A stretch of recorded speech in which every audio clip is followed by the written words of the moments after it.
Alright, let's jump on DOA5 here, and we'll go through this, and then we'll go back and forth like we did last time. I think that's a pretty good idea. Thank you guys for tuning in again. Make sure you guys follow, check out my social media. I follow back. What's going on, Gamer at Zero? Welcome to the stream. And make sure you guys check out my YouTube page again, because I do upload DOA content on it kind of regularly. So.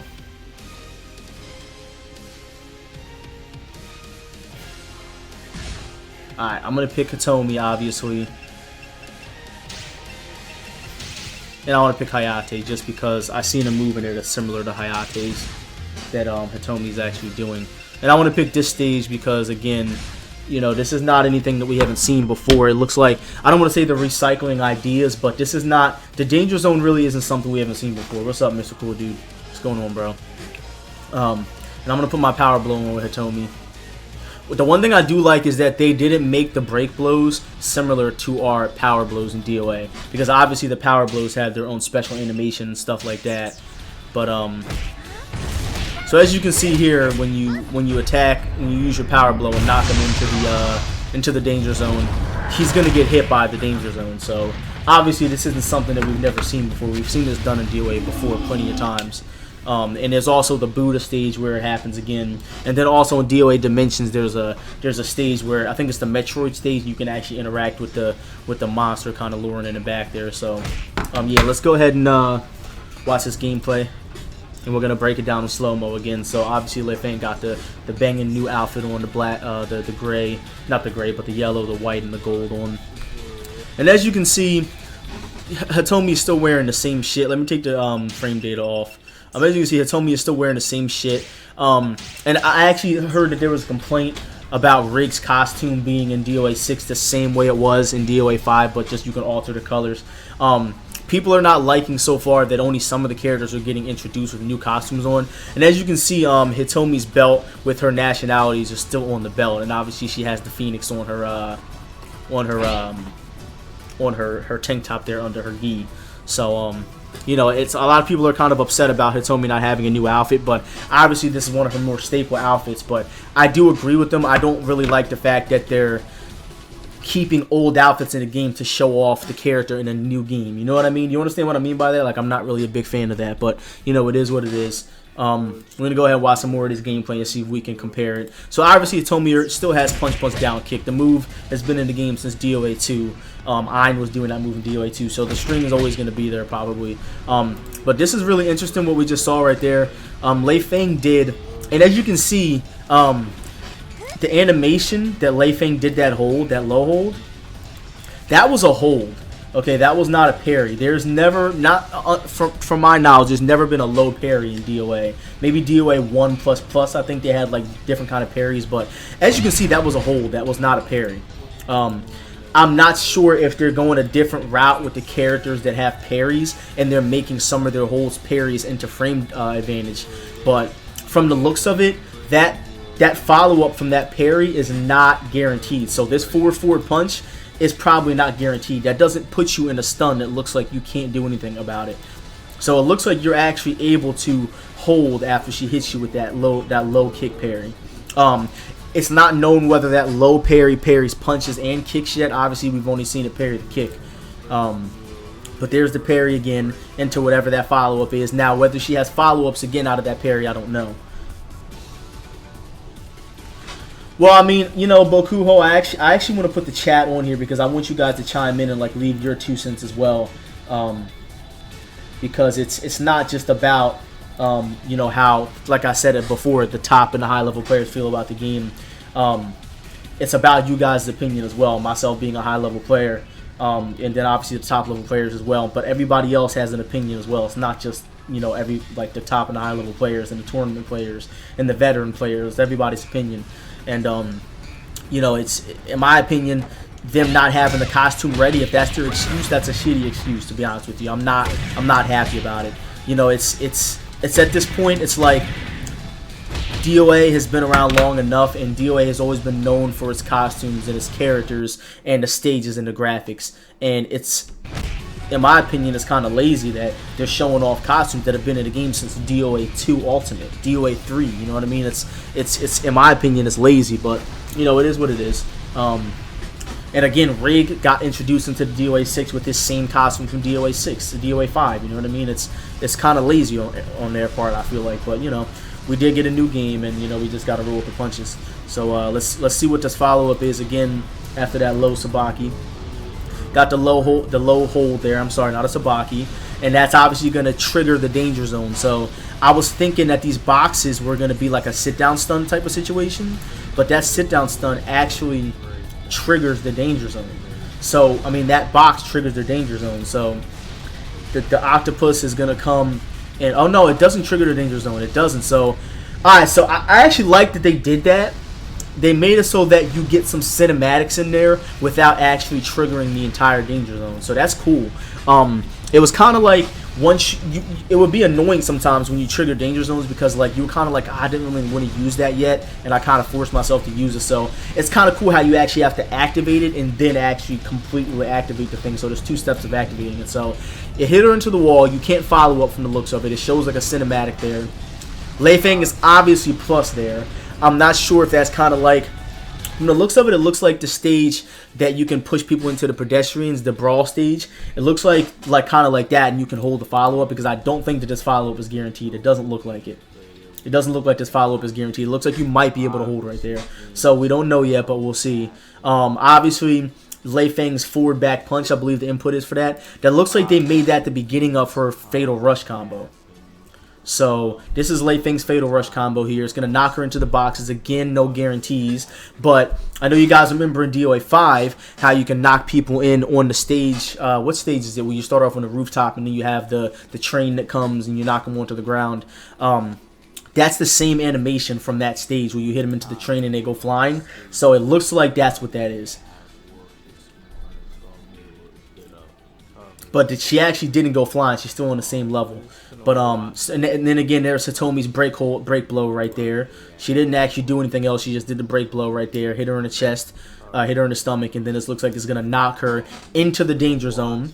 So those barrels.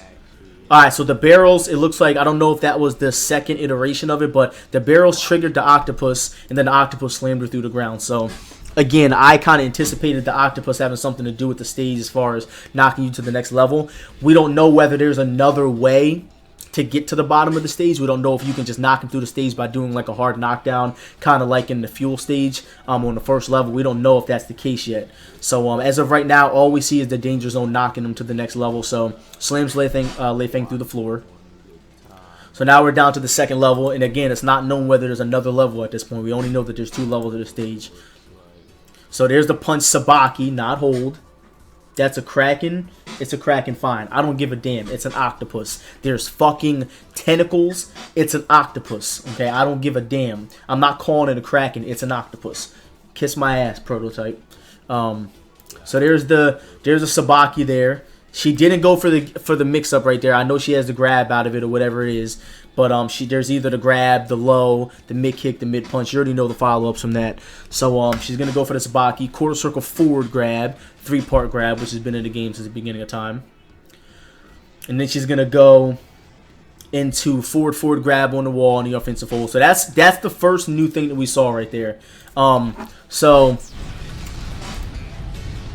as you can see, now this is one thing I want to talk about because I'm actually happy that Hitomi has this. Because Hitomi doesn't have any other follow-ups out of 3P. If she does 3P, the only follow-up she has is P, and that's going to be a high punch. Now, granted, the string is safe, but all you got to do is duck it, and the free cancel is no good because the follow-ups are high anyway. So what they did, it looks like, you know what it looks like what they're doing? It looks like they're making a lot of strings that had no use before have use. Just like we see that Jan Lee has kick, forward kick now, the high, mid kick. Before, it was 3 highs. Who's going to ever get hit by that? So now it looks like they're giving these useless-ass strings some use. So obviously she had no follow-up from 3P. Now she has 3PK, maybe 3P forward kick. But as you can see right here, Hitomi does 3PK, which is going to be a mid kick, and the mid kick actually looks unsafe, but again, we don't know until we get the game. It looks unsafe, but obviously she goes into her classic 3-3 grab, which has been in the game since she was in the game.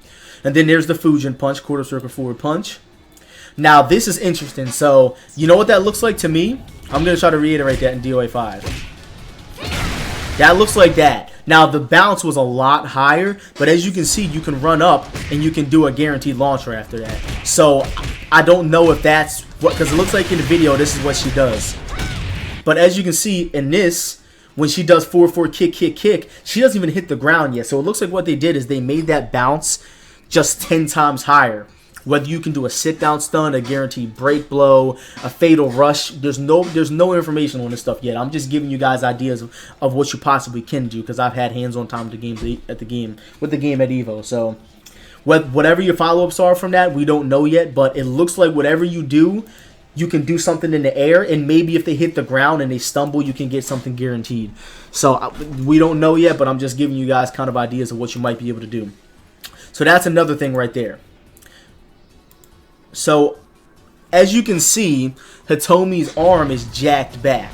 So, Hayate has a move similar to this, and that's Ain's back punch from his back turn. The only thing interesting about it is, it looks like it hits high, but again, we don't know until we get the game. It looks like it hits high, but it could possibly be a mid. It looks like that punch is kind of high. You see how it kind of like see how her hand is right here? It looks like that punch could be a high. But I don't know if it's a high or not. But again, Hayate has a move like this in the game. It kind of looks like this a little bit, but I'm gonna pick Ain because this is Ain's punch. I'm not sure if they made it a high because it looks like you can do it out of a string. Now the reason why I'd say you can do it out of a string is because Ain's back punch from back turn is fucking good. It's plus on block. I think it's like +4. I know it's pretty plus. I don't know how plus it is. +4, +5. I could be wrong. +3. But I think that it looks like you can do this out of a string or maybe even by itself. But as you can see, it looks like she's recovering from another move.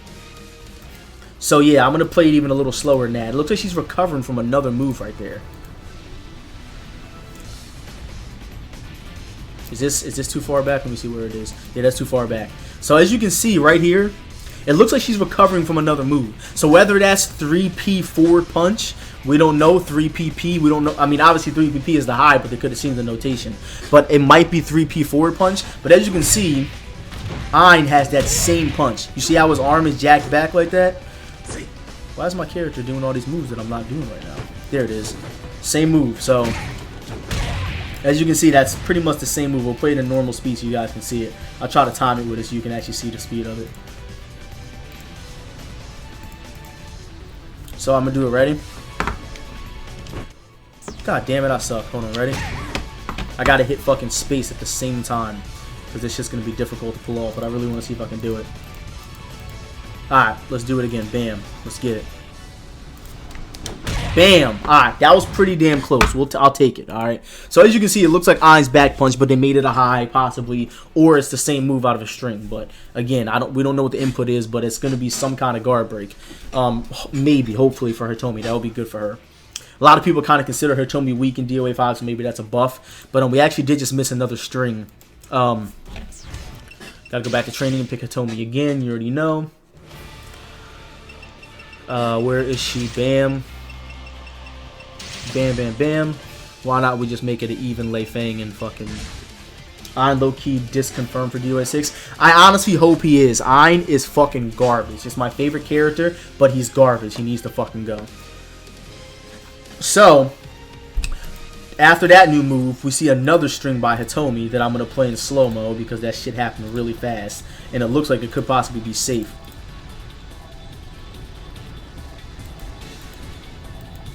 So you know what that looks like to me? That looks like...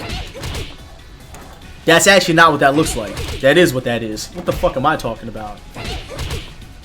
The only thing is, it looks like they made that last punch a high.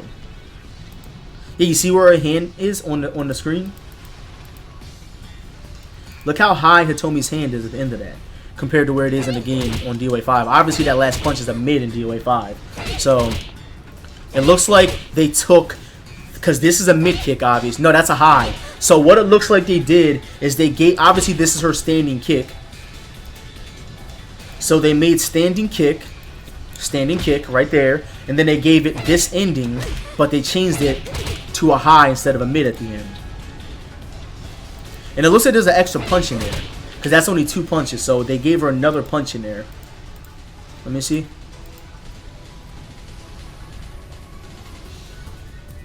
So it looks like a mix between this string and this one. Like that last punch, it looks like a mix between all of these different strings. So that's another string that Hitomi got. No idea what the notation. If I had to guess, it would be kick, punch, punch, maybe. Maybe kick, forward punch. I don't know what the notation is, but if I had to guess, I'd say kick, punch, punch. And then obviously Leifang is going to do her break blow here, and it's going to end the trailer, I believe. So that's pretty much what we got. I'm happy you guys tuned in for this. I didn't intend on streaming super long tonight, but I wanted to really make this video and break it down again for you guys, because I really didn't get a chance to do a really good one earlier. But I hope you guys enjoyed the stream. I'm not going to play any games tonight because, like I said, I have work tomorrow and I have some other stuff I have to tend to around my apartment. So thank you guys for watching. It's been awesome. If you guys have any questions or anything like that, for the people on YouTube, make sure you leave a comment in the comment section. Make sure you guys subscribe to my YouTube channel as well and check out my social media. Yeah, that's going to do it for the video. I hope you guys enjoyed it. If you guys have any questions, again, make sure you leave it at the bottom. Everybody in the stream, I'll catch you guys later. Peace.